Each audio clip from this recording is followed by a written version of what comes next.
सोनामुखी, हरड़, मुलेठी जैसी अनेक जड़ी बूटियां और हजारों वर्षों का प्राचीन आयुर्वेदिक ज्ञान इस एक बोतल में समाया हुआ है। कायम टैबलेट, आपकी खुशियों का साथी।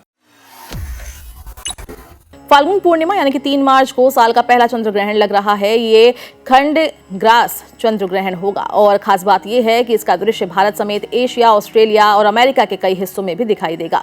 भारत में इसका दिखाई देना इसे और अधिक महत्वपूर्ण बनाता है क्योंकि इसके साथ सूतक काल भी मान्य रहेगा। ज्योतिषीय दृष्टि से यह ग्रहण सिंह राशि और पूर्वा फाल्गुनी नक्षत्र में घटित होगा। इस समय चंद्रमा के साथ केतु की उपस्थिति एक विशेष योग बना रही है जिसे कुछ राशियों के लिए चुनौतीपूर्ण माना जा रहा है। ऐसे में आर्थिक फैसलों, नए कार्यों और महत्वपूर्ण योजनाओं में सावधानी रखने की भी सलाह दी जा रही है।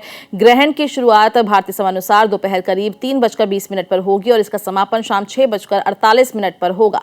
हालांकि भारत में यह ग्रहण ग्रस्तोदय रूप में दिखाई देगा, यानी जब चंद्रमा का उदय होगा तब यह ग्रहण अंतिम चरण में होगा। उदाहरण के तौर पर जयपुर में चंद्रोदय 6:29 पर होगा और ग्रहण 6:48 पर समाप्त हो जाएगा। तो इस कारण देश में इसका प्रभावी दृश्य केवल कुछ मिनटों के लिए ही दिखाई देगा।